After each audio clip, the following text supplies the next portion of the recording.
Hello guys, మీకు ఈ ఇమేజ్లో కనబడుతుంది. దీన్నే హలారీ డాంకీస్ అంటాం.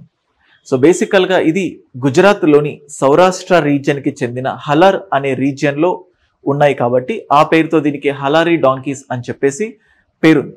సో బేసికల్గా ఎందుకు దీన్ని డిస్కస్ చేస్తున్నామంటే మనకు IUCN international union for conservation of nature so animal యొక్క పాపులేషన్ బట్టి వాటి స్టేటస్ని చెప్తూ ఉంటుంది.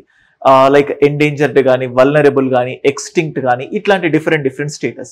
సో ఈ హలారీ డాంకీస్ యొక్క పాపులేషన్ ఆల్మోస్ట్ 500 కంటే తక్కువకి పడిపోయింది. సో IUCN దానికి ఎండేంజర్డ్ స్పీషీస్ అనే స్టేటస్ ఇచ్చింది. సో బేసికల్గా జెనెటిక్ డైవర్సిటీని కాపాడటం కానీ, సో దాంతో మన ట్రెడిషనల్ బ్రీడ్స్కి సంబంధించిన కల్చరల్ హెరిటేజ్ని కాపాడాల్సిన రెస్పాన్సిబిలిటీ కూడా మన పైన ఉన్నది. ముఖ్యంగా ఈ హలారీ డాంకీస్ వాటి మిల్క్ అంటే బేసికల్గా it is known for it's sweetness. ఆ మిల్క్ తన స్వీట్నెస్కి చాలా ఫేమస్. దాంతోపాటు ఆల్మోస్ట్ దాన్ని పౌడర్ లాగా కన్వర్ట్ చేసుకొని సోల్ చేస్తే ఇంటర్నేషనల్ మార్కెట్లో ఆల్మోస్ట్ 7,000 రూపీస్ పర్ కేజీ, అంటే ఆ మిల్క్ని కన్వర్ట్ చేసిన పౌడర్కి. అండ్ అలాగే మెడిసినల్ పర్పస్ ఆ మిల్క్ మంచి ఇమ్యూనిటీ బూస్టర్ లాగా హెల్ప్ అవుతుంది. అలాగే డిఫరెంట్ మెడిసినల్ ప్రాపర్టీస్ వైజ్గా కూడా ఈ హలారీ డాంకీ చాలా విలువైనది. సో అయితే రోజువారీ జీవితంలో మనం ఇప్పుడు చూస్తుంటే ఆల్మోస్ట్ ఆటోమేషన్కి అలవాటు పడిపోయాం. మనం చాలా చిన్నప్పుడు డాంకీస్ని చూస్తూ ఉండేవాళ్ళం. ఈ డాంకీస్ యొక్క మిల్క్ చాలా కాస్ట్లీ అని చెప్పి వింటూ ఉండేవాళ్ళం. So human beings and animals చాలా క్లోజ్ బాండింగ్తో ఉండేవి. కానీ over the period of time mechanisation అనేది తగ్గిపోయింది.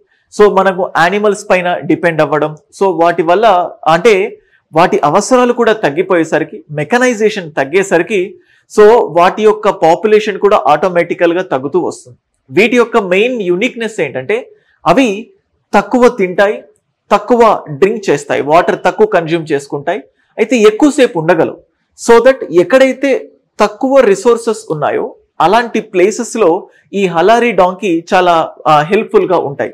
ముఖ్యంగా arid and semi arid regions లాంటి ప్లేసెస్లో ఇవి చాలా హెల్ప్ అవుతాయి.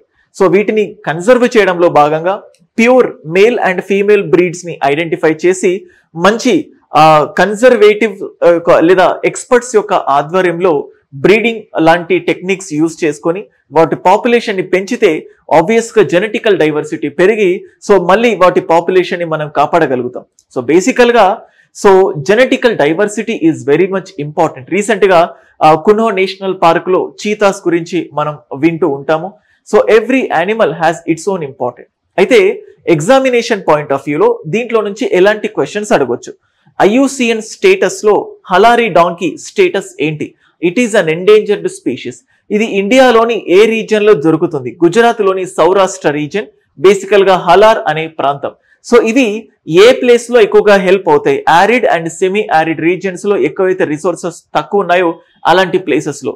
సో లేదా ఎన్వైరన్మెంట్కి సంబంధించి మెయిన్స్ పాయింట్ ఆఫ్ వ్యూలో ఏదైనా క్వశ్చన్స్ ఇచ్చినప్పుడు సో ఇలాంటి animals so arid and semi arid రీజియన్స్లో తక్కువ రిసోర్సెస్తోని ఎక్కువ ప్రొడక్టివిటీ ఇస్తాయి అన్న కంటెక్స్లో కూడా వీటి గురించి మనం డిస్కస్ చేసుకోవచ్చు.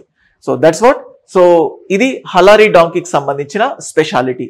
సో మరిన్ని వీడియోస్తో మళ్ళీ ఎప్పటికీ మీ ముందుంటాను. అంతవరకు subscribe to our channel. Thank you.